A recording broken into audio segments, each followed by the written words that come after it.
ইন্না বাইনা ইয়াদাই সাআতি ফিতানান কাকিতইল লাইলিল মুজলিম। ও আমার সাহাবায়ে কেরাম শোনো, শেষ জামানায় এমন একটা সময় আসবে, ইন্না বাইনা ইয়াদাই সাআতি ফিতানান কাকিতইল লাইলিল মুজলিম, অন্ধকার রাতের মতো একের পর এক ফিতনা আসতেই থাকবে। ইউসবিহুর রাজুলু ফিহা মুমিনান, একজন ব্যক্তি সকালবেলা ইমানদার থাকবে, অর্থাৎ ইমান নিয়ে ঘর থেকে বের হবে।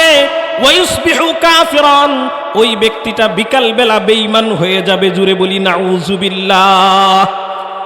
এরপরে আল্লাহর রাসূল বলেন, এই শেষ জামানার মধ্যে ওয়ায়ুমসি মুমিনান, বিকালবেলা একজন ব্যক্তি ইমানদার থাকবে, ওয়াইউসবিহু কাফিরান, আর সকালবেলা ওই ব্যক্তিটা বেঈমান হয়ে যাবে। জুড়ে বলি নাউযুবিল্লাহ।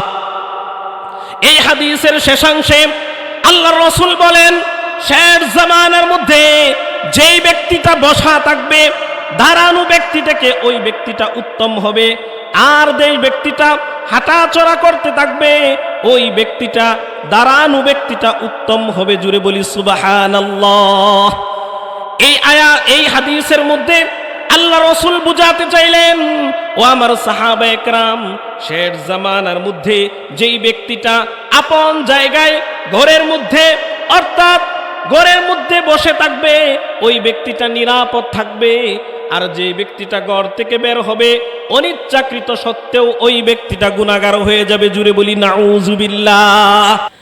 এক নম্বরে কোন ব্যক্তি যদি ঈমানওয়ালা ঈমানদার হয়, এরপরে আল্লাহ তাআলা বলেন ওয়ামিলুস সালিহাত, এই ঈমানদার ব্যক্তি যদি নেক আমল করে, এক নম্বর যদি এই ব্যক্তিটা কি হয়, জুড়ে বলি কি হয়, ঈমানদার। দুই নম্বর, এই ঈমানওয়ালা ব্যক্তি যদি ওয়ামিলুস সালিহাত, নেক আমল করে, আল্লাহ তাআলা বলেন কানাত লাহুম জান্নাতুল ফিরদাউসি নুজুলা। বান্দা তুমি দুইটা কাজ করবে, ঈমানওয়ালা ঈমানদার হবে, দুই নম্বরে নেক আমল করবে, মারা যাওয়ার সাথে সাথে আমি তোমার জন্য জান্নাতুল ফেরদাউসকে মেহমানদারির ব্যবস্থা করে রেখেছি। কয়টা শর্ত দিয়েছেন? দুইটা। ঈমানদার হতে হবে, নেক আমল করতে হবে। আল্লাহ সুবহানাহু ওয়া তাআলার কি কারিশমা! আল্লাহ তাআলা আমাদেরকে জন্মগতভাবেই ঈমানদার করেছেন, বলি আলহামদুলিল্লাহ। আমাদের প্রিয় নবী সাল্লাল্লাহু আলাইহি ওয়াসাল্লাম এই পৃথিবী থেকে বিদায় হয়েছেন, চলে গেছেন 1433 বছর আগে। এই দীর্ঘকাল পরে আজকের এই মধ্য রাজারামপুর এলাকার মধ্যে আমরা কোনোদিন আল্লাহর দরবারে আবেদন করি নাই, নিবেদন করি নাই। আবেদন নিবেদন ব্যতি রেখে আল্লাহ তাআলা আমাদেরকে ঈমানের মতো দৌলত দান করেছেন, সেজন্য আবারও শুকরিয়া আদায় করে পড়ে নিচ্ছি আলহামদুলিল্লাহ। না এমন কেউ আছেন যে আমি আল্লাহর দরবারে আবেদন করেছি, আল্লাহ আমাকে ঈমানদার করো, এমন কেউ আছেন? তার মানে আল্লাহ তাআলা আমাদেরকে আবেদন ছাড়া ঈমানদার করেছেন, ঠিক না কথা? আল্লাহ রাসূল সাল্লাল্লাহু আলাইহি ওয়াসাল্লাম, আমরা যে সময়ের মধ্যে আছি, এই সময়টাকে হাদিসের পরিভাষায় বলা হয় কারিবুল কিয়ামা, অর্থাৎ কিয়ামতের নিকটবর্তী সময়। কিয়ামতের কি সময়? নিকটবর্তী সময়। আল্লাহ রাসূল সাল্লাল্লাহু আলাইহি ওয়াসাল্লাম হাদিসের মধ্যে বলেছেন, মুসলিম শরীফের হাদিস 7016 নম্বর 716 নম্বর হাদিসের মধ্যে আল্লাহ রাসূল সাল্লাল্লাহু আলাইহি ওয়াসাল্লাম বলেন, বুইস্তু আনা ওয়াসসাআতু কাহাতাইন। এই যে দেখেন, আল্লাহ রাসূল এই দুইটা আঙ্গুল ইশারা করেছেন যে, ও আমার সাহাবায়ে কেরাম, এই যে দুই আঙ্গুল দেখতে পাচ্ছ, আমি এবং কিয়ামত এই দুই আঙ্গুলের মতো। অর্থাৎ আল্লাহ রাসূল বুঝাতে চাইলেন, এই দুইটা আঙ্গুল যেরকম একত্রে পাশাপাশি, কিয়ামতটাও অতি নিকটে। কথা কি বুঝতে পেরেছেন? এই শেষ জামানার মানুষদেরকে আল্লাহ রাসূল কিছু ভালো সংবাদ শুনিয়েছেন, আবার কিছু খারাপ সংবাদ শুনিয়েছেন। এক নাম্বার, আল্লাহ রাসূল সাল্লাল্লাহু আলাইহি ওয়াসাল্লাম এই জগতের অর্থাৎ এই সময়ের উম্মতে মুহাম্মাদি যারা আছে তাদেরকে কিছু ভালো সংবাদ শুনিয়েছেন, কিছু কি সংবাদ শুনিয়েছেন? খারাপ সংবাদ শুনিয়েছেন। আল্লাহ রাসূল সাল্লাল্লাহু আলাইহি ওয়াসাল্লাম বলেন, ইন্না বাইনা ইয়াদাইস সাআতি ফিতানান কাকিতইল লাইলিল মুজলিম। ও আমার সাহাবায়ে কেরাম শোনো, শেষ জামানায় এমন একটা সময় আসবে, ইন্না বাইনা ইয়াদাইস সাআতি ফিতানান কাকিতইল লাইলিল মুজলিম, অন্ধকার রাতের মতো একের পর এক ফিতনা আসতেই থাকবে। ইউসবিহুর রাজুলু ফিহা মুমিনান, একজন ব্যক্তি সকালবেলা ইমানদার থাকবে, অর্থাৎ ইমান নিয়ে ঘর থেকে বের হবে। ওয়াইসবিহু কাফিরান, ওই ব্যক্তিটা বিকালবেলা বেঈমান হয়ে যাবে। জুড়ে বলি নাউযুবিল্লাহ।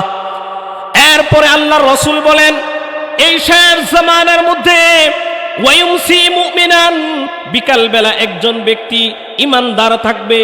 ওয়াইসবিহু কাফিরান, আর সকালবেলা ওই ব্যক্তিটা বেঈমান হয়ে যাবে। জুড়ে বলি নাউযুবিল্লাহ। এই হাদিসের শেষাংশে আল্লাহর রাসূল বলেন, শেষ জামানার মধ্যে যেই ব্যক্তিটা বসা থাকবে, দাঁড়ানো ব্যক্তি থেকে ওই ব্যক্তিটা উত্তম হবে, আর যেই ব্যক্তিটা হাঁটাচলা করতে থাকবে ওই ব্যক্তিটা, দাঁড়ানো ব্যক্তিটা উত্তম হবে। জুড়ে বলি সুবহানাল্লাহ। এই হাদিসের মধ্যে আল্লাহ রাসূল বুঝাতে চাইলেন, ও আমার সাহাবায়ে কেরাম, শেষ জামানার মধ্যে যেই ব্যক্তিটা আপন জায়গায় ঘরের মধ্যে, অর্থাৎ ঘরের মধ্যে বসে থাকবে, ওই ব্যক্তিটা নিরাপদ থাকবে। আর যে ব্যক্তিটা ঘর থেকে বের হবে অনিচ্ছাকৃত সত্ত্বেও ওই ব্যক্তিটা গুনাহগার হয়ে যাবে। জুড়ে বলি নাউযুবিল্লাহ। আল্লাহ রাসূল বললেন, শেষ জামানায় যেই ব্যক্তিটা আপন আপন জায়গায় বসে থাকবে ওই ব্যক্তিটা গুনাহ মুক্ত থাকবে। এবার আমরা আমাদের সমাজের দিকে যদি একটু তাকাই, এই যে আপনাদের মধ্য রাজারামপুর এলাকা, পার্শ্ববর্তী এলাকার নাম হচ্ছে বাজার মধুপুর, ঠিক না? এরপরে এদিকে আছে বালিপাড়া, এরপরে ওইদিকে মনে হয় ঈশ্বরগঞ্জ। আমরা যারা ইমানদার, আমরা যারা নামাজি, আমরা যারা জীবনে কোনোদিন টিভি দেখি না, গান শুনি না, আপনি এখান থেকে রওনা করেছেন ঢাকার উদ্দেশ্যে যাত্রা করবেন, বাসে উঠেছেন, সিটে বসলেন, সামনে তাকিয়ে দেখেন টিভি অন করা আছে কিনা বলেন? আছে না? আপনি জীবনে কোনোদিন গান শুনেন না, আপনার পার্শ্ববর্তী বাজারে গেলেন বাজার করার জন্য, অথবা আপনার বন্ধুর সাথে আপনি গিয়েছেন চায়ের স্টলে, গিয়ে দেখেন টিভি অন করা, নর্তকীর নাচ প্রদর্শন করা হচ্ছে। আমাদের সমাজের মধ্যে আছে কিনা বলেন? তার মানে বোঝা গেল, আপনি চায়ের স্টলে গেলেন আপনার বন্ধুকে নাস্তা করার জন্য, আপনার ঘরে টিভি নাই, আপনার পার্শ্ববর্তী বাড়িতে টিভি নাই, আপনি কোনোদিন টিভি দেখেন না, অনিচ্ছাকৃতভাবে টিভির সামনে আপনাকে বসতে হলো কিনা? বসতে হলো কিনা বলেন? আপনি সেলুনে চুল কাটতে গেছেন, গিয়ে দেখেন গান, সাউন্ড কি বলে, বক্সের মধ্যে গান বাজানো হচ্ছে, অনিচ্ছাকৃত সত্ত্বেও গানের আওয়াজ কানের মধ্যে আসে কিনা বলেন? আসে কিনা? আপনি শপিং করতে গেলেন, দোকানের মধ্যে একজন পুরুষ থেকে, একজন যদি পুরুষ থাকে দোকানের মধ্যে, 4 জন মহিলা আছে কিনা বলেন? আপনি জীবনে কোনোদিন বেগানা নারীর দিকে তাকান না, অনিচ্ছাকৃত আপনার জরুরতের কারণে আপনি দোকানে গিয়েছেন, চোখের সামনে পড়ে কিনা বলেন? আল্লাহ রাসূল এটাই বুঝাতে চাইলেন, একজন ব্যক্তি যখন তার নিজ জায়গায়, আপন জায়গায় যখন বসে থাকবে ওই ব্যক্তিটা নিরাপদ থাকবে। জরুরতের কারণেও ঘর থেকে বের হলে অনিচ্ছাকৃত সত্ত্বেও ওই ব্যক্তিটা গুনাহগার হয়ে যাবে। এখন আমাদের সমাজের সাথে আল্লাহ রাসূলের 1433 বছর আগের হাদিসের কথা মিল পাইলাম কিনা আমরা? কথা বলেন, মিল পাইলাম কিনা?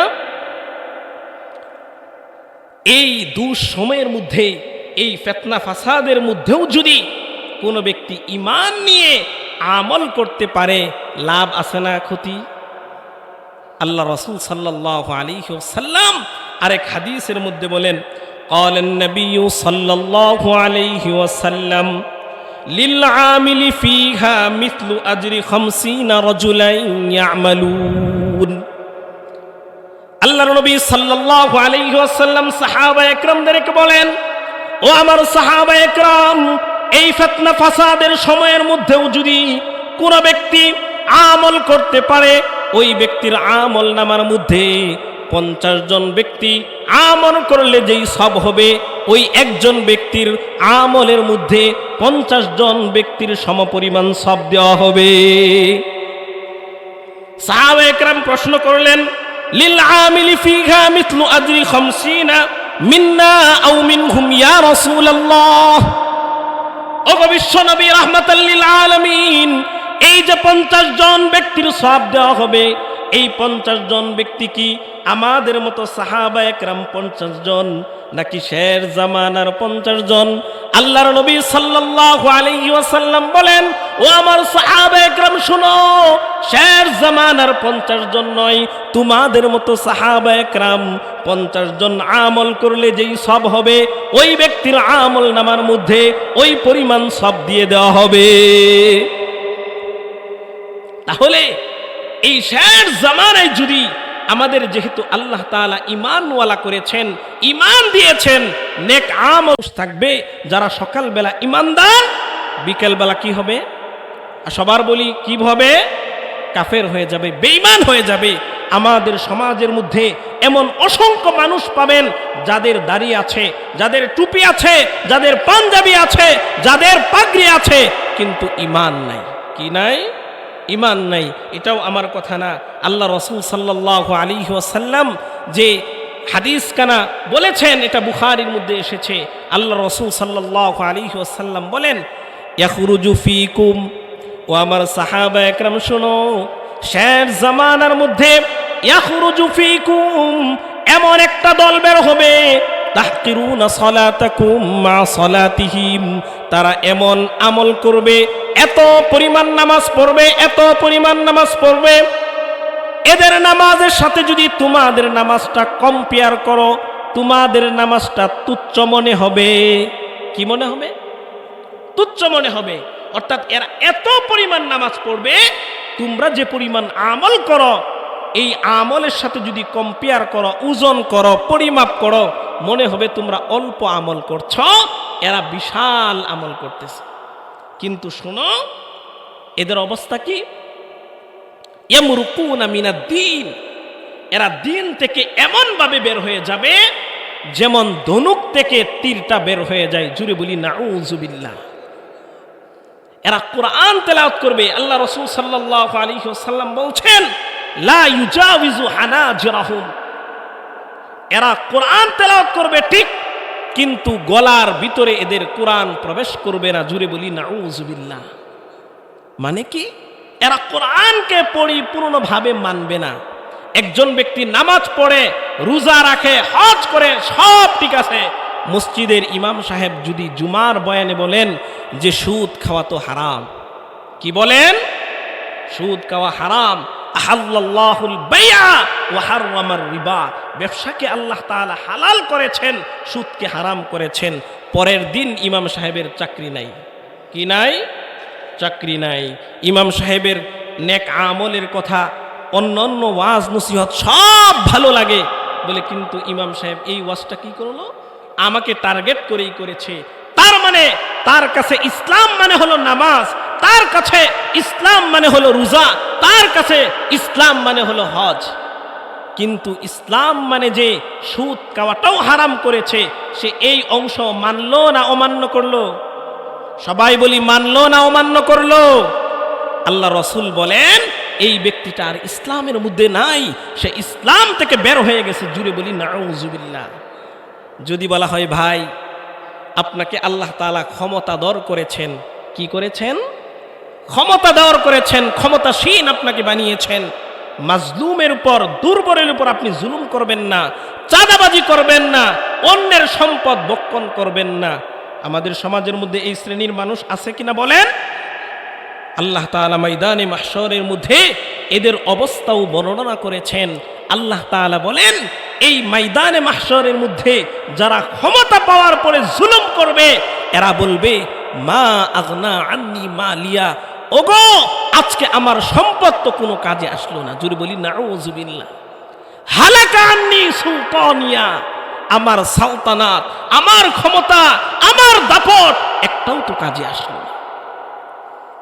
এই যে আজকে আপনার স্ত্রীর জন্য, আপনার ছেলের জন্য, আপনার পরিবারের জন্য পুরোটা সময় আপনি ব্যয় করতেছেন, ওই দিন কি অবস্থা হবে? আল্লাহ তাআলা বলেন ইয়াউমা ইয়াফিরুল মারউ মিন আখি, ওই দিন ভাই ভাই থেকে পলায়ন করবে, স্ত্রী তার স্বামী থেকে পলায়ন করবে। সূরা হজের 1 নম্বর আয়াতের মধ্যে আল্লাহ তাআলা বলেন ইয়া আইয়ুহান নাসুত্তাকু রাব্বাকুম ইন্না যালজালাতাস সাআতি শাইউন আযীম। ইয়া আইয়ুহান নাসুত্তাকু রাব্বাকুম, ওহে দুনিয়ার মানুষ, তোমরা তোমাদের রবকে ভয় করো। আমাদের রবকে একটু আওয়াজ করে বলি না, আমাদের রবকে। আল্লাহর নাম নিলে লাভ না ক্ষতি। আল্লাহর রাসূল সাল্লাল্লাহু আলাইহি ওয়াসাল্লাম হাদিসে কুদসির মধ্যে বলেছেন, আল্লাহ তাআলা হাদিসে কুদসির মধ্যে বলেছেন, হাদিসে কুদসি মানে হাদিস হচ্ছে 2 প্রকার। কয় প্রকার? 2 প্রকার। আমি কথাগুলো একটু তাড়াহুড়ো করে বলছি, আপনারা বুঝতেছেন না ইনশাআল্লাহ। হাদিস কয় প্রকার? 2 প্রকার। হাদিসে কুদসি এটা আল্লাহ তাআলার কথা। কোরআনের মধ্যে এবং হাদিসে কুদসির মধ্যে পার্থক্য কি? কোরআন নামাজে পড়লে নামাজ হয়, কিন্তু হাদিসে কুদসি নামাজ পড়লে নামাজ হয় না। পার্থক্য শুধু এইটুকুই। হাদিসে কুদসির মধ্যে আল্লাহ তাআলা কি বলেন? ইযা যাকারানি আবদি ফি নাফসি যাকারতুহু ফি নাফসিহি। কোন বান্দা যখন আমি রব্বুল ইজ্জাত ওয়াল জালালের নামটা মনে মনে স্মরণ করে, আমি রব্বুল ইজ্জাত ওয়াল জালাল, ওই ব্যক্তির নামটাও মনে মনে স্মরণ করি। জুড়ে বলি সুবহানাল্লাহ। ওয়া ইন যাকারানি ফি মালাইন, কোন ব্যক্তি যদি সম্মিলিতভাবে আমার নাম স্মরণ করে, আমি রব্বুল ইজ্জাত ওয়াল জালাল এই মজলিস থেকে উত্তম একটা মজলিস, ফেরেশতাদের মজলিসের মধ্যে আমি ওই ব্যক্তির নামটাও স্মরণ করি। জুড়ে বলি সুবহানাল্লাহ। আল্লাহ তাআলা কোরআনের অন্য আয়াতের মধ্যে বলেছেন ইন্নামাল মুমিনুনা আল্লাযীনা ইযা যুকিরাল্লাহ। আল্লাহ তাআলা এখানে মুমিনের 5টা গুণের কথা বলেছেন। কয়টা গুণ? সবাই বলি কয়টা গুণ? 5টা গুণের কথা বলেছেন। 1 নম্বর, ইন্নামাল মুমিনুনা আল্লাযীনা ইযা যুকিরাল্লাহ, নিশ্চিতভাবে মুমিন হলো তারাই যারা আল্লাহর নাম যাদের সামনে স্মরণ হলে মুহাব্বতের সাথে তাদের অন্তরটা কেঁপে ওঠে। জুড়ে বলি সুবহানাল্লাহ। এই আয়াতের সংক্ষিপ্ত তাফসীর হলো আল্লাহর নাম শুধু স্মরণ হয় না, মাঝে মধ্যে আল্লাহর নামটাও ওই ব্যক্তি জিকির করে। জুড়ে বলি সুবহানাল্লাহ। আমাদের সমাজের মধ্যে এমন অসংখ্য গণিত মুসলমান পাওয়া যাবে যারা নামাজ পড়ে, রোজা রাখে, হজ করে, কিন্তু আল্লাহর নামের জিকির করে না। আছে না নাই? আল্লাহ তাআলা বলেন যারা মুমিন এরা মাঝে মধ্যে আল্লাহর নামটা জিকির করবে। সেজন্য আমরা প্রতিদিন দৈনিক 100 বার করে আল্লাহর নামটা জিকির করতে পারবো কিনা বলেন? আল্লাহ তাআলা আমাদের সবাইকে প্রতিদিন আল্লাহর নাম জিকির করার তৌফিক দান করুন। 2 নাম্বার, ইন্নামাল মুমিনুনা আল্লাযীনা ইযা যুকিরাল্লাহ ওয়াজিলাত কুলুবুহুম ওয়া ইযা তুলিয়াত আলাইহিম আয়াতুহু যাদাতহুম ঈমানা। তাদের সামনে যদি কোরআনের আয়াত তেলাওয়াত করা হয়, কোরআনের তাফসীর করা হয়, তাদের ঈমানটা বৃদ্ধি হয়। জুড়ে বলি সুবহানাল্লাহ। 2 নাম্বার, তাদের সামনে যদি কোরআন তেলাওয়াত করা হয়, কোরআনের হুকুম বর্ণনা করা হয়, তাদের ঈমানটা কি হয়? বৃদ্ধি হয়। যদি মনে করেন ওয়াজ শোনার পরে সুদ সম্পর্কে আলোচনা হয়েছে, মা বাবার হক সম্পর্কে আলোচনা হয়েছে, জুলুম সম্পর্কে আলোচনা হয়েছে, আপনি মনে মনে চিন্তা করতেছেন হুজুর মনে হয় আমার সম্পর্কেই ওয়াজ করছে, কারণ সুদ তো আমিই খাই, আমার সম্পর্কেই ওয়াজ করেছে, মা বাবার সাথে বেয়াদবি তো আমিই করি, আমিই তো মানুষের উপর জুলুম করি, আমার সম্পর্কেই হুজুর ওয়াজ করছে। এটা যদি আপনার মনে আসে, মনে করবেন এটাই আপনার জন্য অ্যান্টিবায়োটিক। কি অ্যান্টিবায়োটিক? Higher antibiotic. আপনি মনে করবেন আজকে থেকে আর সুদ খাবো না। আপনি এই ফিকির করবেন আজকে থেকে মা বাবার সাথে আর বেয়াদবি করব না। আজকে এই ফিকির করবেন মানুষের সাথে আর জুলুম করব না। পারবো না ইনশাআল্লাহ।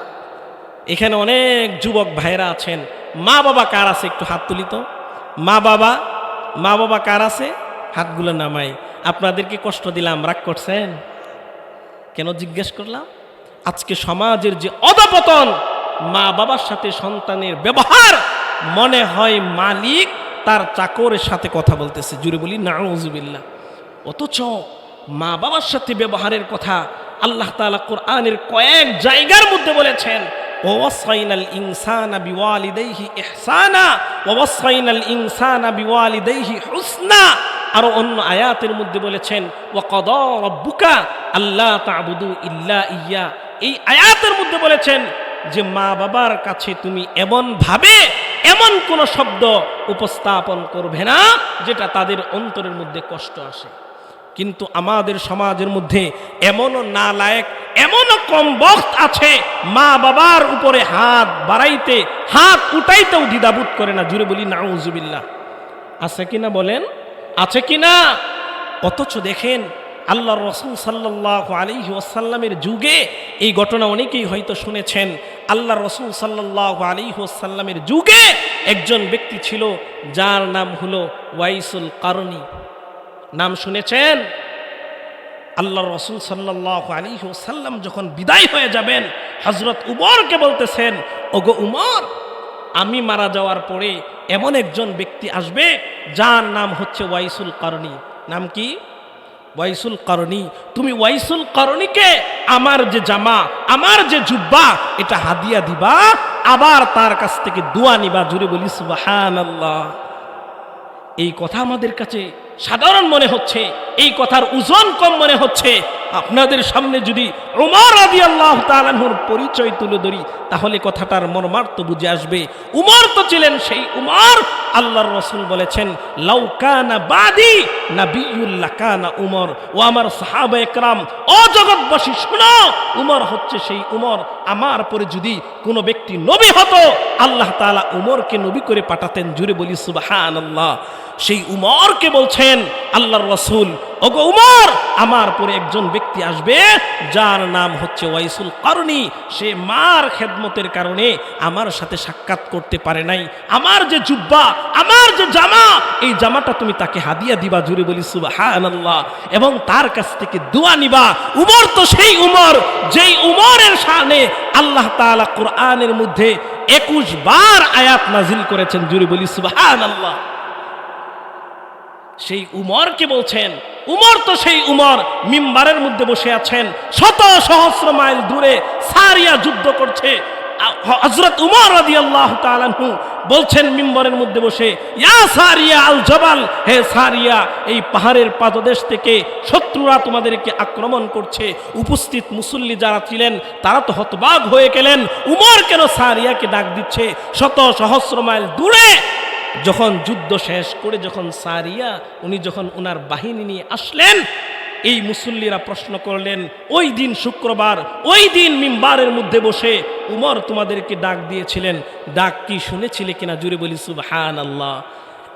এই সাহাবা একরাম বলেন, উমর রাদিয়াল্লাহু তাআলা আনহু ওই দিন যদি আমাদেরকে সতর্ক না করতেন, আমরা শত্রুপক্ষের আক্রমণে শহীদ হয়ে যেতাম। জুড়ে বলি সুবহানাল্লাহ। উমর তো সেই উমর, মক্কার মধ্যে কে কি স্বপ্ন দেখে এটাও উমর রাদিয়াল্লাহু তাআলা আনহু জানেন। জুড়ে বলি সুবহানাল্লাহ। আমি কথাগুলো তাড়াহুড়ো করে বলছি। হযরত উমর রাদিয়াল্লাহু তাআলা আনহুর শাসন আমলে, হযরত উমর রাদিয়াল্লাহু তাআলা আনহুর শাসন আমলে হযরত আলী রাদিয়াল্লাহু তাআলা আনহু স্বপ্ন দেখছেন যে আল্লাহ রাসূল সাল্লাল্লাহু আলাইহি ওয়াসাল্লামের দরবারে একজন মহিলা তার গাছের পয়লা খেজুর, প্রথম যে খেজুর হয়েছে এটা নিয়ে এসেছেন। এই প্রথা আমাদের সমাজের মধ্যে আছে না, যে গাছের প্রথম নারিকেল গরুর যদি প্রথম দহন করা হয়, এটা ইমাম সাহেবের জন্য, হুজুরের জন্য নিয়ে যাওয়া হয় না? হযরত আলী রাদিয়াল্লাহু তাআলা স্বপ্ন দেখছেন আল্লাহ রাসূল সাল্লাল্লাহু আলাইহি ওয়াসাল্লামের নিকট একজন মহিলা খেজুর নিয়ে এসে বলছেন, ওগো আল্লাহর রাসূল, আমার গাছের পয়লা খেজুর, এই খেজুরগুলো আপনি খান, আপনি আপনার সাথীদেরকে বন্টন করে দেন। বন্টন করতে করতে হযরত আলী রাদিয়াল্লাহু তাআলা আনহুকেও একটা খেজুর দিলেন। জুড়ে বলি সুবহানাল্লাহ। স্বপ্নের মধ্যে আলী রাদিয়াল্লাহু তাআলা খেজুর খাচ্ছেন, খাওয়া অবস্থায় মসজিদে নববী থেকে আজান হয়ে গেছে, ঘুমটা ভেঙে গেছে। ঘুম ভেঙে যাওয়ার সাথে সাথে মুখের ভিতরে দেখেন হযরত রাসূলুল্লাহ সাল্লাল্লাহু আলাইহি ওয়াসাল্লাম যে খেজুর দিয়েছিলেন, এই খেজুরের বিচিটা মুখের মধ্যেই আছে। জুড়ে বলি সুবহানাল্লাহ। খেজুরটা ফেলে দিয়ে ওযু করলেন, নামাজ পড়লেন। ওমর রাদিয়াল্লাহু তাআলা আনহু মিম্বারের মধ্যে বসে আছেন, সাহাবা একরাম গুল করে বসে আছেন। এমন সময় একজন মহিলা এসে বলছে, ও খলিফাতুল মুসলিমিন উমর, আমার গাছের পয়লা খেজুর আপনি নিজে খান, আপনার সাথীদেরকে খাওয়ান। জুড়ে বলি সুবহানাল্লাহ। হযরত উমর রাদিয়াল্লাহু তাআলা আনহু আরেকজনকে বললেন, এই খেজুরগুলো বন্টন করে দাও। বন্টন করতে করতে করতে করতে এক পর্যায়ে আলী রাদিয়াল্লাহু তাআলা আনহুর কাছে যখন আসলেন, এই ব্যক্তি একটা খেজুর দিলেন। কয়টা খেজুর? কয়টা খেজুর? একটা খেজুর দিলেন। এবার আলী রাদিয়াল্লাহু তাআলা আনহু বলতেছেন, ওগো খলিফাতুল মুসলিমিন, আমাকে একটা খেজুর দিয়েছেন, আরেকটা খেজুর দেওয়া যায় কিনা? জুড়ে বলি সুবহানাল্লাহ। এবার উমর কি উত্তর দেন? উমর রাদিয়াল্লাহু তাআলা আনহু বলেন, ওগো আলী, রাতের বেলা বিশ্বনবী রাহমাতাল লিল আলামিন তো তোমাকে একটা খেজুর দিয়েছেন, আমি তোমাকে দুইটা খেজুর কেমনে দেই? জুড়ে বলি আল্লাহু আকবার। তার মানে উমর রাদিয়াল্লাহু তাআলা আনহু সেই উমর ছিলেন যিনি মক্কার মধ্যে, মদিনার মধ্যে কে কি স্বপ্ন দেখেন সেটাও জানেন। সেই উমরকে আল্লাহ রাসূল বলছেন, ওগো উমর, শোনো, আমার ইন্তেকালের পরে একজন ব্যক্তি আসবে, আমার জুব্বা, আমার জামাটা তুমি হাদিয়া দিবা, তার কাছ থেকে দোয়া নিবা। জুড়ে বলি সুবহানাল্লাহ। এই ব্যক্তিটা তার মার খেদমত করেছিল। কি করেছিল? মার খেদমত করেছিল। আজকে যুবকরা তো এমন হতবাগা হয়ে গেছে, মোবাইল নিয়ে পড়ে আছে। মা বাবার সাথে যে সুন্দর করে কথা বলবে, মা বাবার সাথে যে ভালো ব্যবহার করবে, এটার তো প্রশ্নই আসে না। কথা বলেন ঠিক কি না? অথচ আল্লাহ রাসূল বলেছেন, ও দুনিয়ার মানুষ শোনো, তুমি যদি তোমার মাকে অথবা তোমার বাবাকে পেয়ে যাও, বৃদ্ধ অবস্থায় খেদমত করে তুমি জান্নাত কামাই করে নাও। জুড়ে বলি সুবহানাল্লাহ। আল্লাহ রাসূল সাল্লাল্লাহু আলাইহি ওয়াসাল্লাম হাদিসের মধ্যে বলেছেন, কোন ব্যক্তি যখন একজন তার মার দিকে একবার তাকাবে, একটা হজের সওয়াব হবে। জুড়ে বলি সুবহানাল্লাহ। সাহাবা একরাম প্রশ্ন করলেন, ওগো আল্লাহর রাসূল, আমি যদি আমার মার দিকে, আমার বাবার দিকে 100 বার তাকাই, তাহলে কি 100 হজের সওয়াব হবে? আল্লাহর রাসূল বলেন, হ্যাঁ, তুমি যদি 100 বার না 1000 বার তাকাও, 1000 বার নফল হজের সওয়াব হবে। জুড়ে বলি সুবহানাল্লাহ। এজন্য যুবক ভাইয়েরা, আমাদের যাদের মাতা পিতা জীবিত আছে, মা বাবার খেদমত করতে পারবো না ইনশাআল্লাহ? পারবো না ইনশাআল্লাহ? আল্লাহ তাআলা মা বাবার খেদমত করার তৌফিক দান করুন। জুড়ে বলি আমিন। তো যে কথা বলছিলাম, আল্লাহ তাআলা আমাদেরকে ঈমানওয়ালা, ঈমানদার করেছেন। 2 নম্বর শর্ত দিয়েছেন, নেক আমল করা। কি করা? নেক আমল করা। নেক আমল হচ্ছে 2 প্রকার। কয় প্রকার? 2 প্রকার। আজকালকার আমাদের সমাজের মধ্যে আমরা নামাজ পড়ি, রোজা রাখি, হজ করি, আমরা মনে করি এটাই মনে হয় যথেষ্ট। কিন্তু সুদ খাওয়া ছাড়ি না, ঘুষ খাওয়া ছাড়ি না, অন্যের ক্ষেতের আল সরাইতে ছাড়ি না। আছে না এমন? ক্ষেতের যে সীমানা, আমি কি ভুল বলতেছি?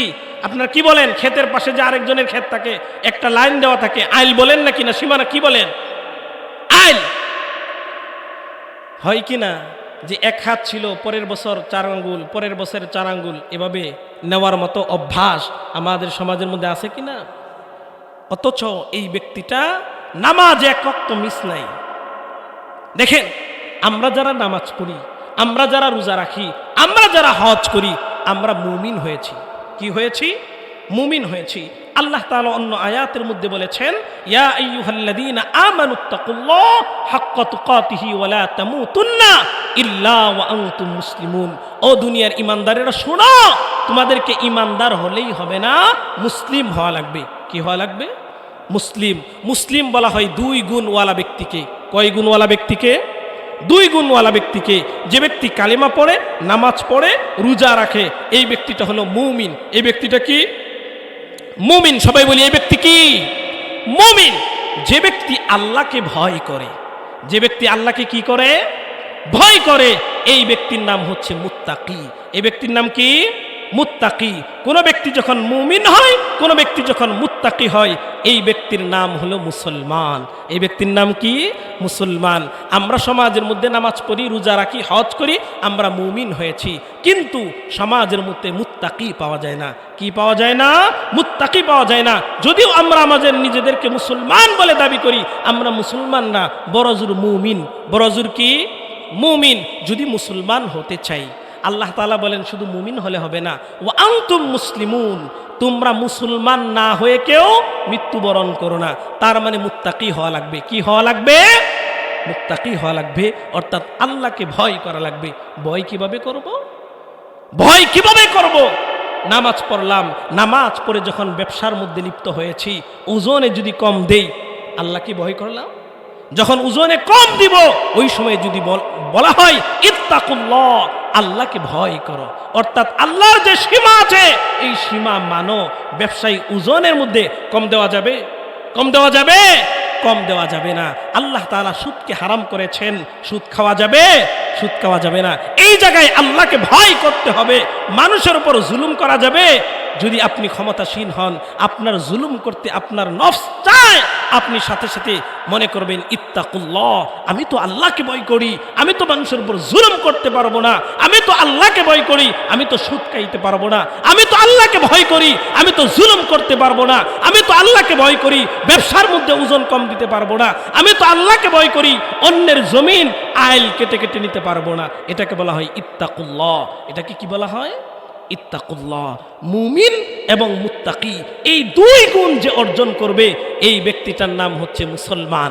এই ব্যক্তিটার নাম কি? মুসলমান। আমরা অনেকেই মুমিন কিন্তু মুত্তাকি না। আজকের পর থেকে আল্লাহকে ভয় করতে পারবো না? আল্লাহকে ভয় করতে পারবো কিনা? সুদ খেয়ে না সুদ ছেড়ে? সবাই বলেন, সুদ খেয়ে না সুদ ছেড়ে? আর বোনের হক, বোনের হক দিয়ে না বোনের হক খেয়ে? কথা বলেন। বোনের হক দিব তো? বোনের হক দিব তো ইনশাআল্লাহ? মানুষের উপর জুলুম করব? আল্লাহ তাআলা অন্য আয়াতের মধ্যে বলেছেন ফাআম্মা মান তাগা, যারা আল্লাহর সীমাকে লঙ্ঘন করে, যারা সুদ খায়, যারা ঘুষ খায়, যারা রাজনীতির নামে চাঁদাবাজি করে, সবগুলো সীমা লঙ্ঘনকারী, ফাইন্নাল জাহিমা হিয়াল মাওয়া, তাদের জন্য নিকৃষ্টতম জাহান্নাম। জুড়ে বলি নাউযুবিল্লাহ। জাহান্নামের অবস্থার কথা তো পড়ে আল্লাহ তাআলা সূরা হজের 2 নম্বর আয়াতের মধ্যে বলেন, দুনিয়ার মানুষ শোনো, ইয়াউমা তারাউনাহা তাযহালু কুল্লু মুরদিআতিন আম্মা আরদাত ওয়া তাদাউ কুল্লু যাতিন হামলিন হামলাহা ওয়া তারান নাসা সুকারা ওয়া মা হুম বিসুকারা ওয়ালাকিন্না আযাবাল্লাহি শাদীদ। জাহান্নামের ভয় তো পরের কথা, কিয়ামতের যে বিভীষিকাময় অবস্থা হবে, আল্লাহ তাআলা নবীজিকে বলছেন ইয়াউমা তারাউনাহা, সেই দিন আপনি মানুষদেরকে দেখবেন প্রত্যেকটা ব্যক্তি নেশাগ্রস্তর নেই হয়ে যাবে। জুড়ে বলি নাউযুবিল্লাহ। কের মতো হয়ে যাবে? নেশাগ্রস্তর মতো হয়ে যাবে। এমন কি এদের অবস্থা কি হবে? আল্লাহর রাসূল সাল্লাল্লাহু আলাইহি ওয়াসাল্লাম বলেন, কিয়ামতের এই বিভীষিকাময় অবস্থার মধ্যে একজন গর্ভবতী মহিলা তার গর্ভপাত গটিয়ে ফেলবে, তার খবর থাকবে না। জুড়ে বলি সুবহানাল্লাহ। কিয়ামতের আলোচনায় যদি এমন হয়, জাহান্নামের অবস্থা কেমন হবে? জাহান্নামের অবস্থা কেমন হবে? আল্লাহ তাআলা বলেন, ওই সময় একজন মহিলা যে তার সন্তানকে দুধ পান করায়, দুগ্ধপুষ্য শিশুকে সে দুধ পান করাইতে ভুলে যাবে। তাহলে জাহান্নামে গেলে আমাদের কি অবস্থা হবে? জাহান্নামের আগুনকে আমরা সহ্য করতে পারবো? বলেন, সহ্য করতে পারবো? যুবক ভাইরা, আজকে কানের মধ্যে হেডফোন লাগাও, শীতের দিনে কম্বলের নিচে অথবা ল্যাপের নিচে বলে নর্তকীর নাচ দেখো, গান শোনো, অবৈধভাবে প্রেমের সম্পর্ক গড়ে তুলো। তুমি মনে করছো তোমার ভাই দেখছেন না, তোমার বাবা দেখছেন না, তোমার প্রতিবেশী কেউ দেখছেন না। আল্লাহ বলেন, তোর ভাই দেখার দরকার নাই, তোর মা দেখার দরকার নাই, তোর প্রতিবেশী দেখার দরকার নাই। আল্লাহ তাআলা বলেন, ওই দিন আমি আমার কুদরতিভাবে তোর বিরুদ্ধে তোর হাত পাকে সাক্ষী দিতে বলবো। জোরে বলি সুবহানাল্লাহ। এটাও আমার কোনো কথা না। আল্লাহ তাআলা কোরআনের মধ্যে বলেন, আল-ইয়াউমা নাখতিমু আলা আফওয়াহিহিম ওয়া তুকাল্লিমুনা আইদিহিম। ওই দিন আল্লাহ সুবহানাহু ওয়া তাআলা মানুষদেরকে তার জবানটা বন্ধ করে দিবেন। কি বন্ধ করে দিবেন? জবানটা বন্ধ করে দিবেন। ওয়া তুকাল্লিমুনা আইদিহিম, এই যে হাত দিয়ে মানুষের উপর জুলুম করি, সুদ খাই, ঘুষ খাই, লেনদেন করি, ওয়া তুকাল্লিমুনা আইদিহিম, ওই দিন হাত কথা বলতে থাকবে। কে কথা বলতে থাকবে? হাত কথা বলতে থাকবে, চোখ কথা বলতে থাকবে, আপনার পা কথা বলতে থাকবে। এই দিন কি এ কথা বলার কোনো সুযোগ আছে যে আমি সুদ খাই নাই, জুলুম করি নাই, অন্যের সম্পদ বক্ষণ করি নাই? এই কথা বলার কোনো সুযোগ আছে? আছে বলেন? ওই দিন মানুষের অবস্থা কি হবে? মানুষ বলবে, হালাকা আন্নি সুলতানিয়া, আজকে আমার সালতানাত, আজকে আমার দাপট, আজকে আমার ক্ষমতা, মা আগনা আন্নি মালিয়া, আজকে আমার সম্পদ, কোনো কিছুই তো কাজে আসতেছে না। ওই দিন হাহাকার করলে কোনো কাজে আসবে বলেন? হাহাকার করলে কাজে আসবে? একটু বালিশের সাথে মাথাটা লাগাবেন, রাত্রিকালীন সময়ে যখন ঘুমান একটু মনে মনে চিন্তা করবেন, মনে মনে এইটা ফিকির করবেন, চোখটা বন্ধ করবেন, এই ফিকির করবেন, আমার জানটা বের হয়ে গেছে, আমি মারা গেছি, আমার জানটা বের হয়ে গেছে, আমি মারা গেছি, আমার আত্মীয় স্বজন কান্নাকাটি করছে, আমার ছেলে কান্না করছে, আমার মেয়ে কান্না করছে, আমার স্ত্রী কান্না করছে, আত্মীয় স্বজন কয়েকজন মিলে বাঁশ জার থেকে বাঁশ কাটতেছে, কয়েকজন গরম পানি করতেছে, কয়েকজন মিলে আমার খবরটা খনন করতেছে। এই অবস্থা হয় কিনা বলে? একটু যদি নিজেকে নিয়ে ফিকির করি, একটু যদি নিজেকে নিয়ে ফিকির করি, আমার যদি এখনই জানটা চলে যায়, হাত চলা বন্ধ হয়ে যাবে, চোখ চলা বন্ধ হয়ে যাবে, পাটা চলা বন্ধ হয়ে যাবে, মুহূর্তের মধ্যেই বিল্ডিং ঘর হোক, 2 তলা ঘর হোক আর 5 তলা ঘর হোক, কোটিপতি হই, সাথে সাথে ঘর থেকে বের করে দিবে। বের করবে কিনা বলেন? না এমন কোন প্রিয়সী, এমন কোন স্ত্রী আছে, এমন কোন ছেলে আছে, এমন কোন মেয়ে আছে, আপনি মারা যাবেন, মারা যাওয়ার পরেও আপনাকে আপনার ঘরের ভিতরে রেখে দিবে? এমন কি কোনো সন্তান আছে? কথা বলেন, আছে? আমরা মনে করি আমার সন্তান, আমার প্রিয়জন, এগুলোই তো আপন। কিন্তু একটু ফিকির করেন না, আমি আমার নিজেকে দিয়েই বলি, আমার আত্মীয় স্বজন, আমি যদি মারা যাই, আমার স্ত্রী হয়তো 2 দিন কাঁদবে, 1 দিন কাঁদবে, আমার মা হয়তো 1 সপ্তাহ কাঁদতে পারে, 2 দিন 3 দিন পরেই তো আমার পাড়া প্রতিবেশী যারা আছে তারা রকমারি খাবার নিয়ে হাজির। কথা বলেন, হাজির কিনা? আপনি যদি মারা যান, আপনার স্ত্রী, আপনার সন্তান, আপনার ছেলে, আপনার মেয়ে কান্নাকাটি করবে। রাত্রিকালীন সময়ে যদি মারা যান, আপনার দাফন হয়তো 9টায় হয়ে যাবে, সন্ধ্যাকালীন সময়ে আপনার পাড়া প্রতিবেশী খাবার নিয়ে হাজির। কথা বলেন, হাজির কিনা? হয়তো আপনার ছেলে মেয়ে আপনাকে ভালো মোহাব্বত করে রাত্রে খাবে না, রাতটা পার হইতে দিয়ে হবে, সকালে কি অনাহারে থাকবে? থাকবে বলেন? 2 দিন পরেই তো আপনাকে ভুলে যাবে, 2 দিন পরেই তো আপনাকে ভুলে যাবে। এই জন্যই তো আল্লাহ তাআলা কোরআনের অন্য আয়াতের মধ্যে বলেছেন, ওয়ামাল হায়াতুদ দুনিয়া ইল্লা মাতাউল গুরুর। ও দুনিয়ার মানুষ, তোমাদেরকে এই দুনিয়ার কোন ধোঁকার মধ্যে তোমাদেরকে ফেলে রাখলো? আল্লাহ বলেন, আলা মিন মুস্তাগফিরিন, ও বান্দা তুমি গুনাহ করেছো, সুদ খেয়েছো, ঘুষ খেয়েছো, মানুষের উপর জুলুম করেছো, আলা মিন মুস্তাগফিরিন, আলা মিন মুস্তাগফিরিন, আমার কাছে ক্ষমা চাও, আমি রব্বুল ইজ্জত তোমাকে ক্ষমা করে দিব। জোরে বলি সুবহানাল্লাহ। আল্লাহ তাআলা ডাক দেন, ইয়া আইয়ুহাল ইনসান মা গররাকা বিরব্বিকাল কারীম। ও দুনিয়ার মানুষ, তোমার এই রব, তোমার দয়ামায়াশীল রবের নিকট থেকে তোমাকে কে দূরে সরে রাখলো? আল্লাহ বলেন, ও বান্দা তুমি তো আমার বান্দা। কার বান্দা বলেন? আমার বান্দা। তুমি কেন দূরে সরে আছো? কোন ব্যক্তি যদি সারা জীবন নামাজ না পড়ে, রোজা না করে, আল্লাহ বলেন লা তাকনাতু মির রাহমাতিল্লাহ, আমার রহমত থেকে তুমি নিরাশ হয়ো না, আমার কাছে ক্ষমা চাইতে দেরি হবে, ক্ষমা করতে দেরি করবেন না কে? আবার বলি কে? আল্লাহ। ও যুবক ভাইরা, ও বুড়া বাবারা, মনে করতেছেন যে এখন আমার যৌবনের শক্তি আছে, এখন গুনাহ করি, এখন মানুষের উপর জুলুম করি, এখন নামাজ ছেড়ে দেই। আর যেই সমস্ত বুড়া বাবারা আছেন মনে মনে চিন্তা করতেছেন আরো কিছুদিন হায়াত যাক, আরো কিছুদিন হায়াত যাক, এরপরে হয়তো জীবিত থাকবো, ঠিক না? এই ফিকির তো আমরা করছি। অথচ আল্লাহ তাআলা বলেন, লিকুল্লি উম্মাতিন আজাল ফাইদা জাআ আজালুহুম লা ইস্তাখিরুনা সাআতাও ওয়া লা ইস্তাকদিমুন। ও বান্দা, তোমার যখন মৃত্যুর সময় আসবে, লা ইস্তাখিরুনা সাআতাও ওয়া লা ইস্তাকদিমুন, আমি 1 সেকেন্ড আগেও করব না, 1 সেকেন্ড পরেও করব না, যথা সময় তোমাকে এই দুনিয়া ছেড়ে চলে যেতে হবে। না এমন কেউ আছেন যে এই দুনিয়া ছেড়ে যাবেন না? এমন কেউ কি আছেন? আল্লাহ তাআলা অন্য আয়াতের মধ্যে বলেছেন, বান্দা তুমি কি মনে করেছো এই দুনিয়া ছেড়ে তোমাকে যেতে হবে না?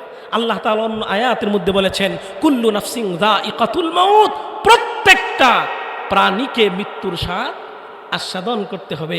এবার মনে মনে প্রশ্ন আসতে পারে, ওগো রব্বুল ইজ্জাত ওয়াল জালাল, মৃত্যু যখন আমাদেরকে গ্রহণ করতেই হবে, একটু সময় যদি আমরা পলায়ন করি, দুনিয়ার মধ্যে মনে করেন ভাইয়ে ভাইয়ে মারামারি, সমাজের সাথে মারামারি, মামলা মোকদ্দমা হয়েছে, সমাজ থেকে আপনি বিতাড়িত হয়ে এখান থেকে ঢাকা শহর চলে গেছেন, ঢাকা শহরেও থাকতে পারেন না, বিদেশ চলে গেছেন। আছে না এমন মানুষ? কিন্তু আপনি যদি মনে করেন আপনি মৃত্যুর হাত থেকে বাঁচতে পারবেন, দেশ থেকে দেশান্তর হয়েছেন, বাঁচতে পারবেন, আল্লাহ তাআলা বলেন, কুল লা ইয়ানফাকুমুল ফিরার, তুমি যদি মৃত্যু থেকে পলায়ন করো এরপরেও বাঁচতে পারবে না। এরপরে আল্লাহ তাআলা বলেন, বান্দা তুমি যদি মনে করো যে তোমাকে কিছু সুযোগ দেওয়া হবে, কি মনে করো? সুযোগ দেওয়া হবে। আল্লাহ তাআলা বলেন, আইনামা তাকুনু ইউদরিকুমুল মাউতু ওয়ালাউ কুনয়াদা, তোমাকে সেফটির মাধ্যমে তো থাকতে পারবেই না, তোমাকে সুযোগও দেওয়া হবে না। এই জন্য সর্বশেষ কথা বলছি, আল্লাহ তাআলা বলেন, ওয়াত্তাকু ইয়াওমান তুরজাউনা ফীহি ইলাল্লাহ, ও দুনিয়ার মানুষ তোমরা আমাকে ভয় করো, সেই দিনের কথা ভয় করো যেদিন আমার নিকট তোমাদেরকে ফিরে আসতে হবে, দণ্ডায়মান হওয়া লাগবে। নাকি আমরা কেউ ফিরে যাব না? যাব কিনা বলেন? তাহলে কি গুনাহ ছেড়ে যাব নাকি গুনাহ ধরে? গুনাহ ছাড়ব কি? তো প্রথম কথা হলো আল্লাহ তাআলা বলেছেন, ইন্নাল্লাযীনা আমানু, এক নাম্বার শর্ত, কোনো ব্যক্তি যদি ঈমানওয়ালা ঈমানদার হয়, দুই নাম্বার কি করে? নেক আমল করে। আল্লাহ তাআলা কি দিবেন? কি দিবেন? জান্নাতুল ফেরদাউস দিবেন। তাহলে ঈমান যেহেতু আমরা এনেছি, নেক আমল করতে পারবো না? নেক আমল করতে পারবো কিনা? নেক আমল হচ্ছে দুই ধরনের। কয় ধরনের? একটা হচ্ছে নামাজ পড়া, রোজা রাখা, হজ করা। দুই নাম্বার হচ্ছে